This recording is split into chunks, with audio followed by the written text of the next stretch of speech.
Something to note, all myths have many versions and variations. For this episode, we've selected the stories that are most entertaining and supplemented them with additional research into Hindu traditions.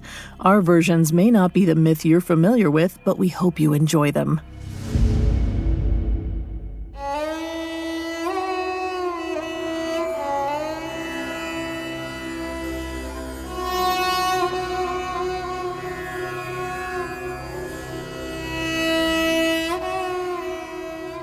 My lord, Vishnu, protector of the universe, preserver of all things good. I fear for my people. Ravana, the 10-headed demon, has awakened, and I, the sage Vishwamitra, their spiritual protector, am powerless to stop him.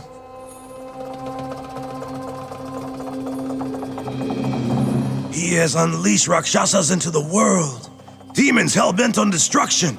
Some become monsters, eating all that moves, making farms barren. Others are more sly, taking on beautiful shapes to tempt mortals into infidelity. When I go to meditate, they are there to stop me. And anyone else who desires to be in your presence. They shriek, howl, and throw rocks or water. I cannot focus if they are not stopped.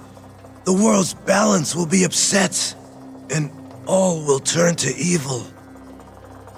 Please, Vishnu, the great gods Shiva and Brahma cannot help.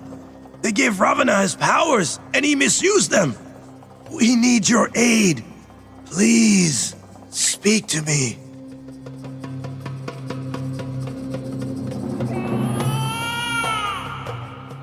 What is that? Why are you showing me the newborn son of King Dasharatha? Oh, I understand.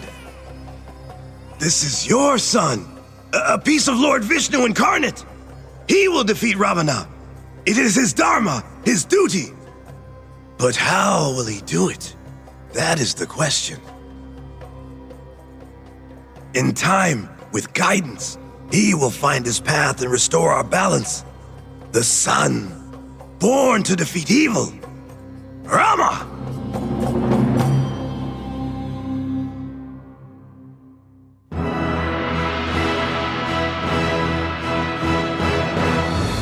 Welcome to Mythology, a Spotify original from Parcast. Every Tuesday, we present dramatic stories from ancient mythology and explore their origins. I'm your host and narrator, Vanessa Richardson. You can find all episodes of Mythology and all other Spotify originals from Parcast for free on Spotify. Today is the first chapter in our 3-part adaptation of the Ramayana. This ancient Indian epic begins with a prince, Rama, and his journey to become king of the region of Koshala. When a jealous stepmother banishes him to the forest, his path takes a dramatic turn. His wife Sita is kidnapped, and he must team up with the great monkey god Hanuman to get her back. The sage Valmiki wrote the Ramayana between the 5th and 1st century BCE. His work encompasses elements we've come to expect from a heroic saga. There's a wedding, a banishment, an evil goddess, and a few epic battles.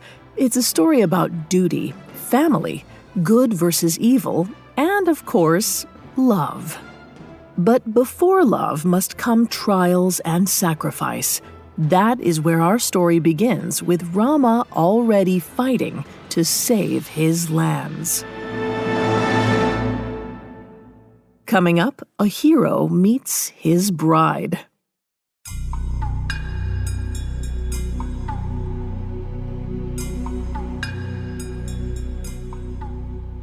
Originally composed as 7 books in Sanskrit, the Ramayana is one of the world's great epics, and since its inception, it's been told in many different mediums: theater, dance, shadow puppetry. In the late 1980s, it was the subject of a wildly popular television show in India, which was remade in 2008. The show was so beloved that entire streets would shut down during its air times, with as many as 100 million people watching from their homes. Despite the story's value as entertainment, it's also an important foundation of Indian culture. It's an important legend in multiple widely practiced religions, including Hinduism, Buddhism, Sikhism, and Jainism, among others. Which brings us to why we're telling this story this month in particular. Every year between mid-October and mid-November, Indians across the globe celebrate the festival known as Diwali. Diwali is a celebration of light. People light clay lanterns outside their homes to signify how light defeats darkness. It's a holiday celebrating faith and hope. The original stories and basis for Diwali change depending on who you ask or where in India you are. But for northern India, Diwali is a direct celebration of the themes embodied in the Ramayana, good versus evil. But as we all know, no story is as simple as it seems. It takes a hero to defeat evil, and some heroes must start in exile.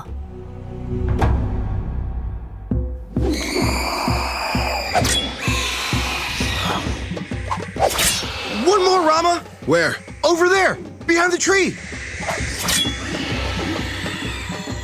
The young Rama, son of King Dasharatha of Koshala, turned to face the skulking Rakshasa.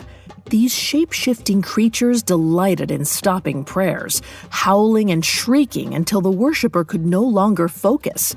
They sometimes even crawled into people's ears, convincing them to do evil acts. Rama had been sent to kill them by the great sage Vishwamitra. It was part of Rama's training so he could one day be king of Koshala. With the help of his brother Lakshmana, his efforts had been successful. But this last one, dark with eerie eyes and bright red hair, it was pesky, throwing boiling water from the skies. Watch out! My forearm. Quick, Lakshmana, toss me my bow. Rama grabbed an arrow from his pack, strung his bow, and steadied it on his shoulder. The Rakshasa darted across the sky, howling and shrieking. The sounds echoed through the valley. For a normal warrior, the sound would be disorienting, headache-inducing. But not for Rama. The prince stood steady, training his eye on the dark creature. He tracked it. Then, when he had a sense of its speed, he released the arrow. And an instant later, the creature fell to the ground. You did it, Ram! You did it! That's the last of them. Rama took a breath and bowed. It had been a long few months of Rakshasa hunting, but now he felt a relieved sense of pride, even more so when the sage Vishwamitra appeared and put his hand on the prince's shoulder. Oh, Rama, well done! With the spirits gone, I can meditate and speak my mantras in peace. I am forever grateful. You should celebrate. You have passed all your challenges, completed your initiation, and shown me the power you can wield over evil. Thank you, great sage. Your wisdom was the best guide I could have hoped for. But I must confess, I have a number of questions that I withheld during my trials out of respect. Now that my training is complete, I need to know. What is this all for? As a king, won't I be dealing with affairs of state, not fighting evil spirits? The answer is Dharma, the cosmic law that determines your duty. You will be king one day, but the gods have granted you a greater destiny, much greater than you could ever imagine. But why? Why would the gods pick me? In due time, Rama. You cannot know your own Dharma before it happens. All I will tell you is whatever challenges come your way, you should accept them with grace and honor. You, and you alone, are the son born to defeat evil. Now, I will stay here and spend the week in deep prayer. You and Lakshmana, however, will go to the kingdom of Mithila. Tomorrow, King Janaka is performing a great yagna, a fire ceremony he would like you and your brother to join. There, I think you might find some answers.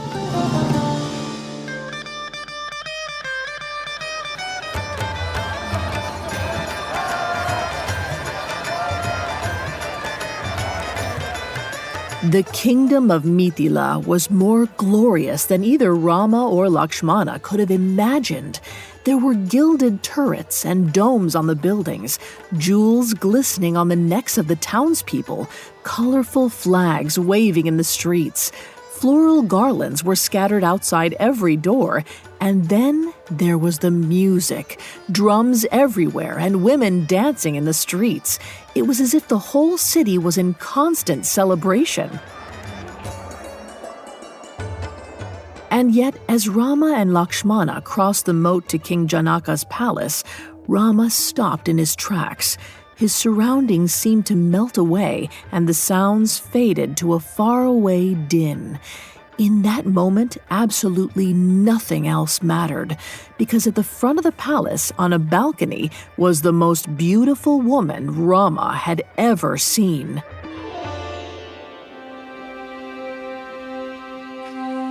She was covered head to toe in jewelry, a thick stack of bangles clinking on her forearms. Her feet, which poked out delicately from underneath her sari, were as fine as he'd ever seen. Her attendants were busy putting flowers around her neck and in her long, raven hair. She's a goddess, like Lakshmi. Too beautiful to be human.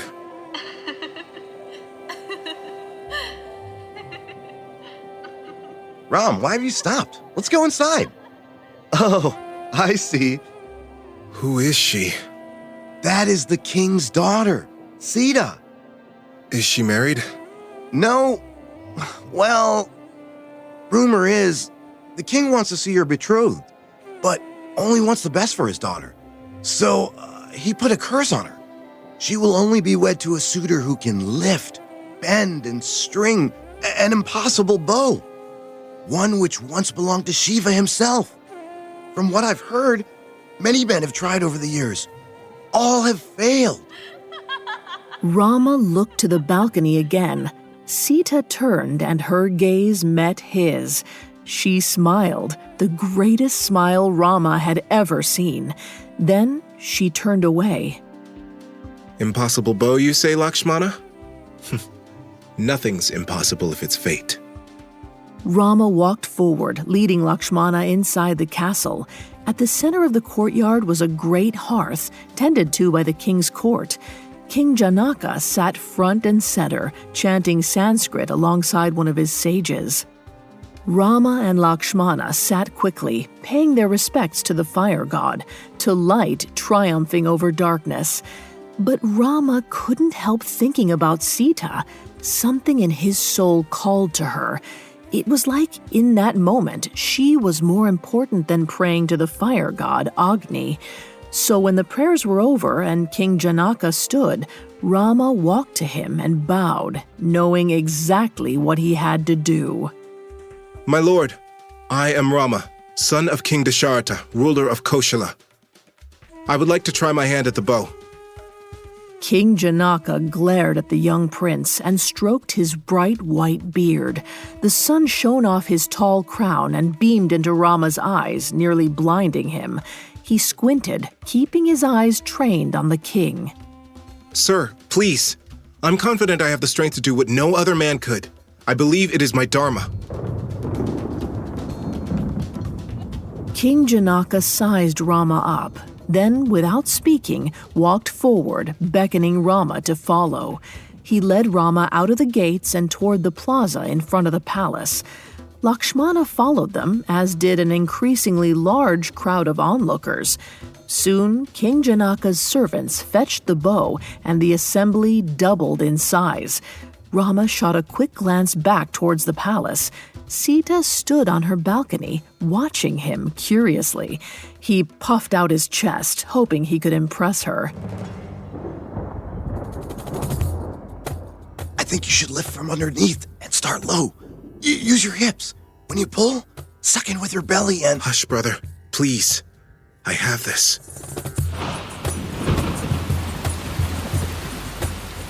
The bow arrived just as it began to rain. It was pure gold, the size of a large cow, so heavy it required 10 men to lift it. They placed it at Rama's feet. King Janaka nodded, signaling he could begin. Here I go.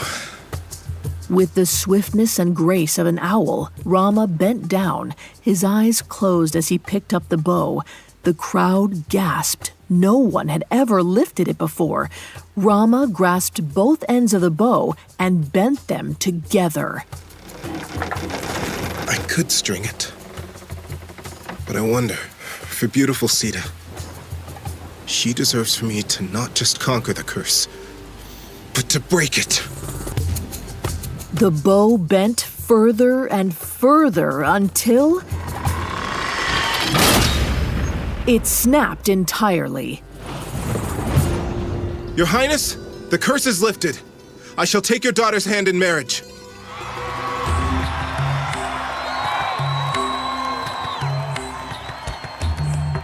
The crowd erupted in jubilation. Lakshmana jumped on the prince, hugging him. The king himself bowed. Grinning, Rama looked up to Sita's balcony, but she was gone. Rama turned and saw Sita walking down the bridge, past the moat, and straight towards him. Hello. Greetings. I have been waiting a long while for someone to string the bow, but you didn't even try to string it. You freed me. That was my duty to you. Curses are made to be broken. I have heard about you, Rama.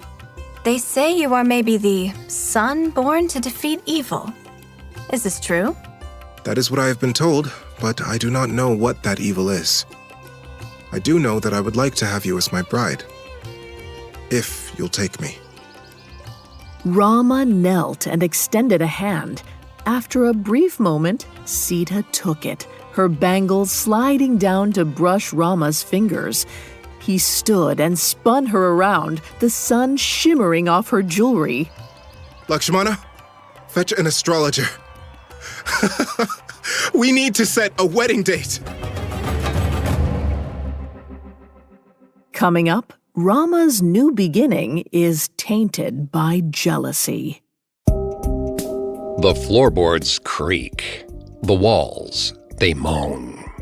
The house seems vacant, but you're not alone. This October, Parcast invites you to celebrate the spookiness of the Halloween season with all new episodes of Haunted Places.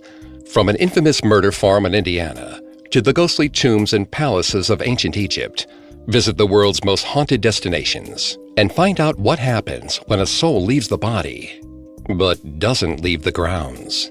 Enjoy new episodes of Haunted Places all month long, free, and only on Spotify. Now back to the story.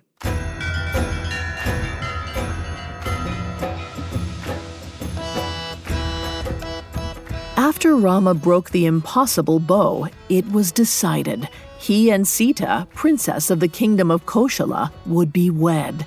The couple picked an auspicious day 3 moons away, and soon the town began preparations for the wedding. Elephants lined the streets, floral garlands hung outside of shops and houses, and King Janaka summoned his highest priests. But most importantly was the arrival of Rama's father, King Dasharatha, ready to see his prized child wed. Father! My son, I am overjoyed for you. I see now why Vishwamitra brought me here. It wasn't to relax, but to find my partner. Yes,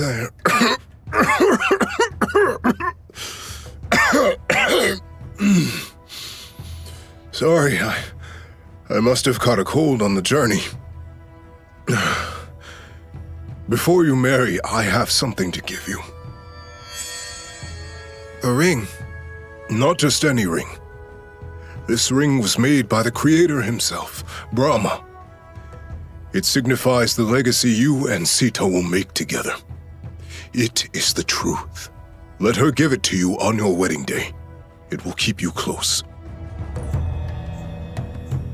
Rama took the ring in his hand. It was a signet ring with the Shankha, Vishnu's conch shell, engraved on it.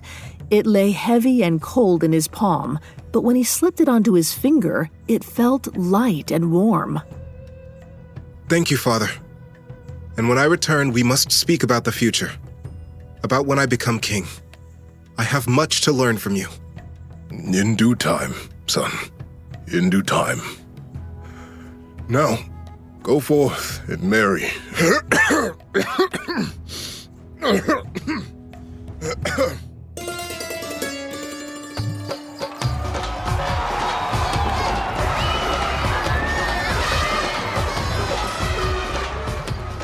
On the 5th day of the Shukla Paksha, the period of the waxing moon, Rama and Sita were married by a sacrificial fire.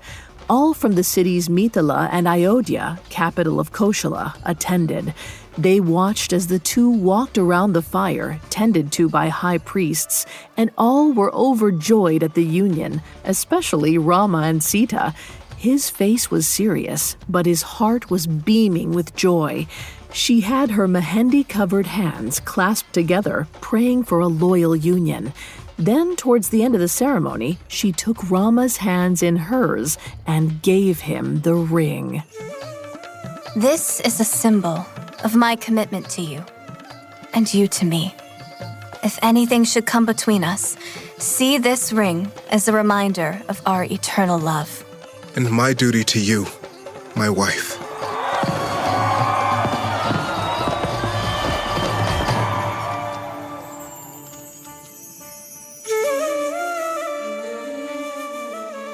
After the celebrations, Sita bid farewell to her father. She traveled back to Ayodhya with Rama, Lakshmana, and King Dasharatha beaming with joy when she locked eyes with her new husband. King Dasharatha was kind to her, welcoming her to her new kingdom with open arms. She hoped she could do right by him as his daughter-in-law.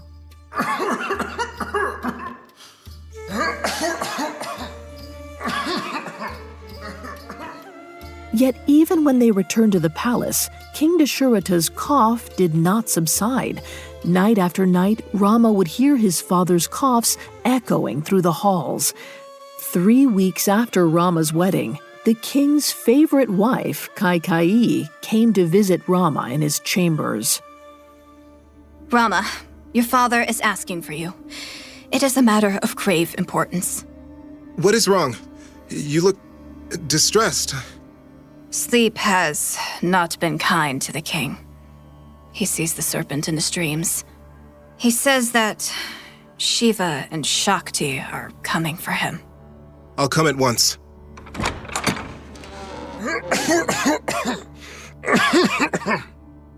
I'm told you need to see me? Yes. Sit by my side, please. I am dying, son. Here, take my hand. I would like to give you some wisdom for the future.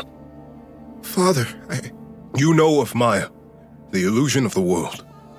That what we see in front of us is not the truth, but a simulation of it, created for us by the gods. Soon I shall move beyond the veil of Maya, and I will see the truth in its purest form. I will have wisdom. You, however, must not wait until death. Before you were born, I prayed to the gods. I prayed I would have a son that could see past Maya while here on earth. That he would know truth and know who was corrupted by the Rakshasas and who was good. That, my son, is you. Now please, meet me in the Great Hall, and I will make an announcement to the council. Rama bowed and left the room, his heart heavy with grief. His father was dying, but over the next hour he thought too about how death itself was an illusion, a form of Maya. He should accept it, as he accepted what came later at his father's council. The time has come, my friends. I must step down as king. In my place, I would like to see my son, Rama, crowned, He has completed his initiation in service of the sage Vishwamitra. He has found a bride and has the strength, courage, and compassion to carry out my legacy. He shall be immediately anointed king of Koshala. King? Me? Yes. Rama had not expected this title, at least not so quickly, but it seemed that the council had no objections. They all agreed that Rama was best fit for the job and had been waiting a long while for this moment. And so Rama knew too. Perhaps this had something to do with the greater duty of which Vishwamitra had spoken. Rama, do not delay. You and Sita must prepare for the coronation ceremony. It is of utmost importance that she participates too. You must have your wife's support in all things. Now please, fast, take a ritual bath and sleep not in your bed, but on a mat of grass. Tomorrow you shall be crowned. Rama nodded and immediately went to tell Sita. As news spread through the city of Rama's initiation, all rejoiced. All except Kaikeyi's maid, Manthara. Manthara was worried about her queen and her own position in the castle. Should Rama be made king, she feared she would no longer have a role, and so she went to her queen's bedchambers, where she found Kaikeyi staring into a mirror, brushing her long, dark hair, cheerfully humming to a music box on her table.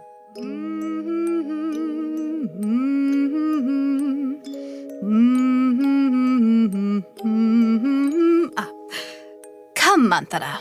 There is no use being sad. King Dasharatha has spent a long, wonderful life as a ruler. He knows his fate, and so do I. I have done my duty as his wife, and I shall not waste away in grief. I shall enjoy my life. What is it, Manthara? That does not please you, clearly. It was then that Manthara told her about Rama's initiation. I do not mind. I am happy for Rama. He is as much my own son as Bharata. But of course, this answer did not please Manthara, so she asked the queen if she had thought about her position under Rama's rule, how she would no longer be a queen, and how she would become old and gray and wrinkled, relegated to the position of handmaid. Well, I don't think that's true. Rama loves me as his own mother.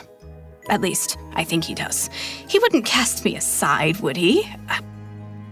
A long, long time ago, it was me that saved his father on the battlefield. Rama would not have a father were it not for me. He would not betray me. Would he? He owes me. Manthara, I must think about this.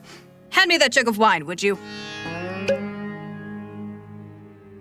Dasharatha had no knowledge of his wife's worries, and as the night fell, he was given herbs to ease his discomfort. He felt well enough to venture to Kaikeyi's chambers and give her the good news in person. Oh, who is it? Oh, where's my brush? My hair is just so... Come in!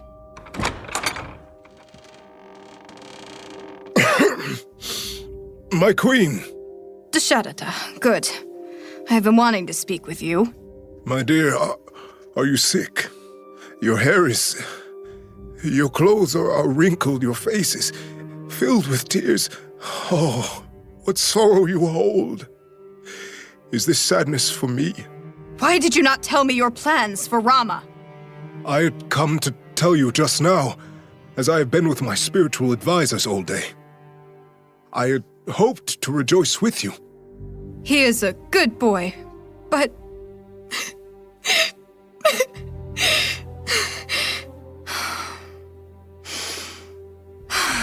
Dasharatha, do you remember long ago on the battlefield, when you had fallen and lost consciousness? I pulled you into the chariot and drove away from battle, then nursed you back to health. Of course. How could I forget you saved me? I would not have won the war or continued my reign as king were it not for you. And do you remember what you told me next? Yes, I think so. Let me tell you. You gave me 2 boons, 2 promises which, by your honor, you were required to fulfill. You said I could ask any time, even if it were 100 years hence. Now I have not, in our time together, used either of those boons, nor have I mentioned it. But as you leave us and find moksha, I would like to ask you now. Dasharatha took a deep breath. Kaikeyi was not well. Some great pain had tormented her mind. He feared what she was about to ask. I would like my son, Bharata, to be king. He is the rightful heir to the throne, and tomorrow you shall crown him. Then, to ensure he is not usurped, I wish you to banish Rama to the forest for 14 years. Kaikeyi, I could never. This is an evil request. How could you ask me to— You made a promise. Should it go unfulfilled, you will be betraying your word, the first of all great King Ikshvaku's descendants to do so. Now, I have a headache. And as you said, I am disheveled. If my son is to be crowned, I need my beauty rest. Let me guide you out. Please don't push me. What happened? I thought you loved Rama. When I wake in the morning, I expect I will find Rama's chambers packed and empty.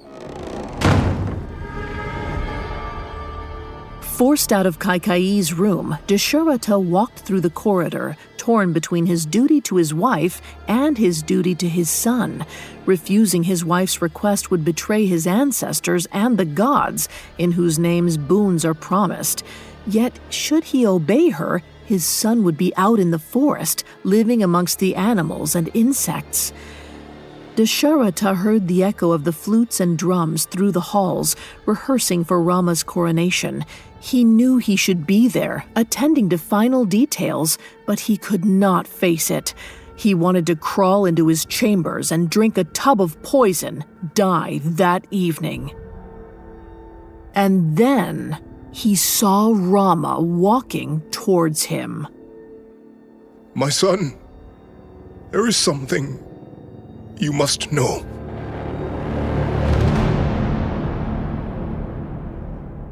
Coming up, Rama becomes an exile.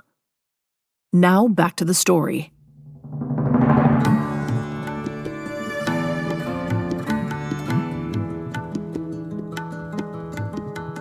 As Rama walked through the hall on the eve of his coronation, he found exactly who he was looking for, his father, King Dasharatha.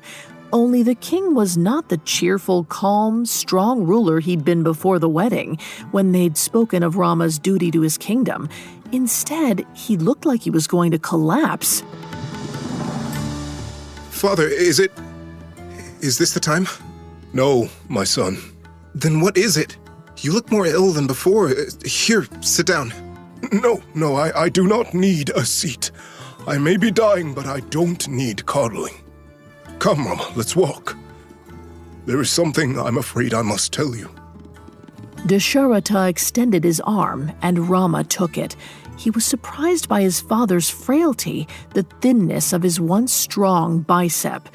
Dasharatha led him into the palace courtyard, where the light of the waxing moon dripped across the cold stone floors.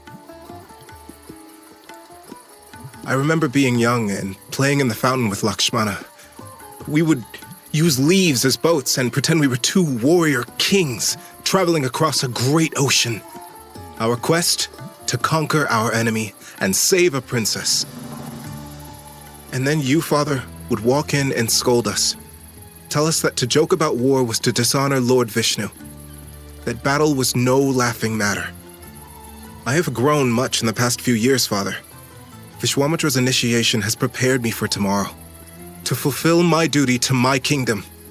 To protect us from evil. You were born to defeat evil, Rama.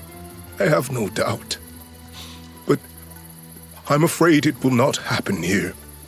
What do you mean? Will Sita and I have to go back to Mithila? No.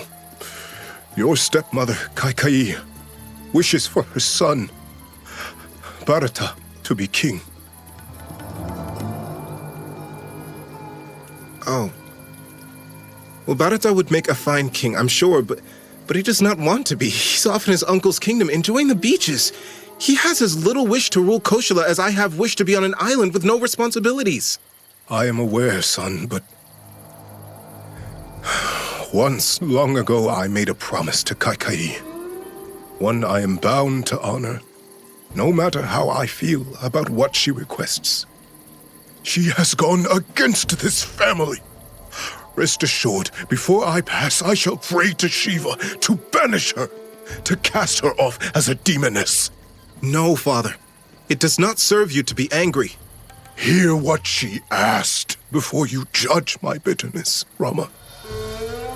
Kaika'i has asked not only that her son take the throne, but also that you be banished to the forest. For 14 years. These will fulfill the 2 boons I promised her long ago. Father, do not despair. I understand my place. I do not want to ruin your legacy or your promises. If that is my fate, I shall accept it and leave the kingdom. I only ask, what of my wife Sita? Will she be cared for? I do not know, Rama. I can only hope. Go, talk to her. And please, tell her I'm sorry. And tell her that marriage is not for the weak. For all unions are eventually poisoned. It was not perhaps the coronation evening Rama had expected, but he thought back to Vishwamitra's words from what seemed like a lifetime ago. You cannot know your own dharma before it happens. All I will tell you is whatever challenges come your way, you should accept them with grace and honor. Maybe that's it. My duty is to protect my own kingdom from poison, the resentment of my stepmother. I fear for Bharata that he does not want this role, but that decision is not my place. Rama went to his chambers, removed his royal clothes, and put on his servant's rags. If he should go into the forest, he would need to survive as wayward travelers do, with no aids or fine clothes. And so, after changing, he prepared to say his goodbyes to his family, especially his brother Lakshmana. But what of Sita? Rama had promised her a marriage, a life as the wife of the ruler of all of Koshala. He was still getting to know her, to understand her and communicate with her, and yet, in his first weeks, he had already failed her. As he walked down the hall towards Sita's rooms, he twisted the ring on his finger, thinking of what he would tell her. Sita, my wife, may I enter? Come in. I was just deciding on my sari for your ceremony tomorrow. Look at this. My maid here, Saddam, believes the red and gold is the most appropriate for a queen. I know how the people see me. They like me, so far I am told, and I want to honor them. You look beautiful. Thank you. But, my prince, what are you wearing? Please, Sita, sit down. Sadan, you may leave.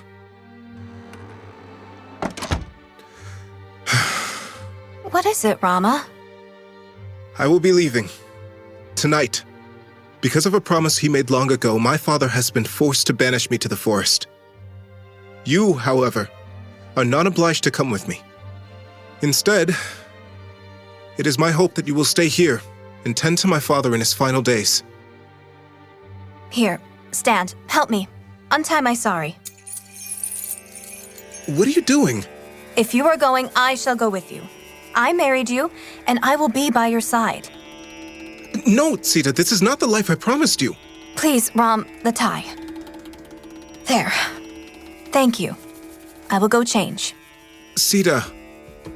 But Sita disappeared behind a screen before Rama could protest. He cursed himself for even telling her. He should have gone alone, left in the middle of the night so she did not know.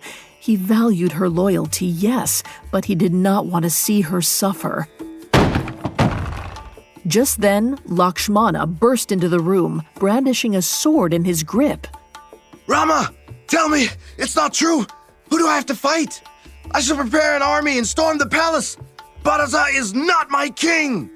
Calm yourself, Lakshmana, please. Put down your sword. Can't you knock before bursting in on me and my wife? Sita, where is she? Surely she will not stand for this. I will not stand for this. Just then, Sita appeared from behind the screen. She had no crown, no jewelry, only the thin gold ring Rama gave her on their wedding day. Unadorned, wearing her maid's plain brown clothes, she was as beautiful as Rama had ever seen her. What is this? Sita, not you too. I have no choice, Lakshmana. It is my duty. I have asked her to stay, but she refuses. As for you, you shall stay. Tend to father. No, I cannot. I've been by your side since your birth. I will fight for you. There is no fight left, Lakshmana. Only the forest. A solemn look fell over Lakshmana's face. He sat on a bench by Sita's discarded clothes, put his head in his hands, and sobbed. Rama put his hand on Lakshmana's shoulder, and Sita placed hers on the other. Lakshmana's cries could be heard all the way into the courtyard, where Dasharatha spoke with the sage Vishwamitra. Listen, my sons are hurting. I know, my king, but Rama is prepared for this. I saw him tackle the Rakshasas with dignity, grace, and poise. I know this is not how you wanted your time with your son to end, but please, there is a reason for this. One must only trust in what's happening beyond the veil. I will die soon, dear sage. I can feel it. I know. Here, let me hold your head in my hands. Tomorrow, I shall go to the mountains. There I will pray to Vishnu to protect you, and especially your son on this journey. He will need guidance. Yes, and he shall receive it. Have faith, my king. It will all be right in the end. Vishwamitra took off, flying on the wings of Brahma towards the mountains. Rama retired to his chambers, as did Sita. They would leave before the city was awake, so it would seem as if they had deserted the kingdom and not been forced out by Bharata. They wanted Koshala to believe in Bharata, to believe in his success.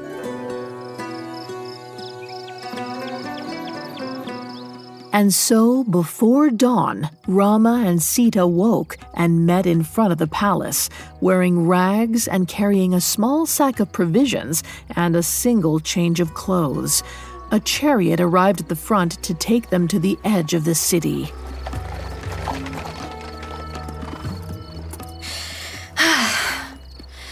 I am ready, my king. I know. But before we walk, one thing I would like to give you.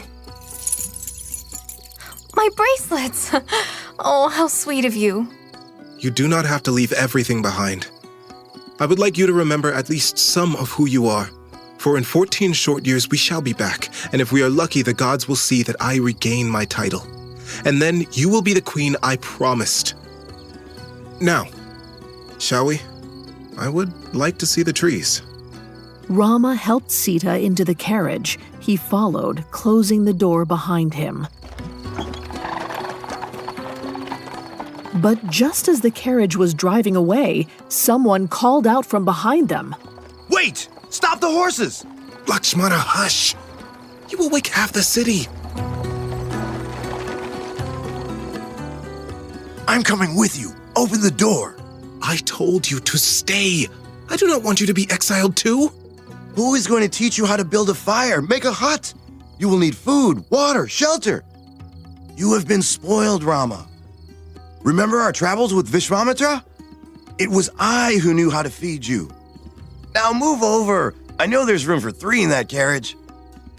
Lakshmana entered the carriage. As the horses trotted away, Lakshmana looked back at the palace and all he was leaving, and smiled to himself.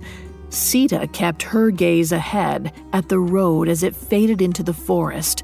Rama looked only at her face.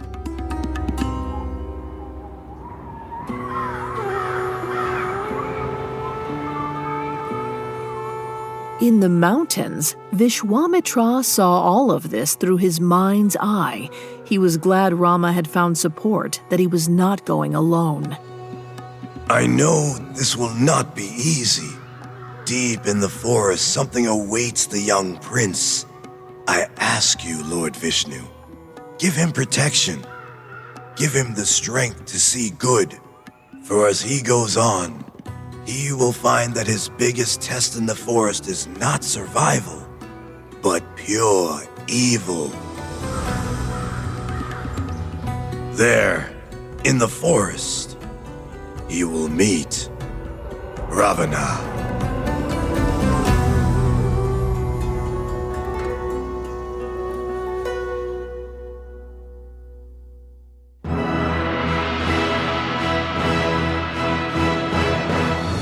Thanks again for tuning in to Mythology. We'll be back next week to follow Rama, Lakshmana, and Sita as they enter the forest, only to meet the evil Ravana and enlist the help of monkey god Hanuman to defeat him.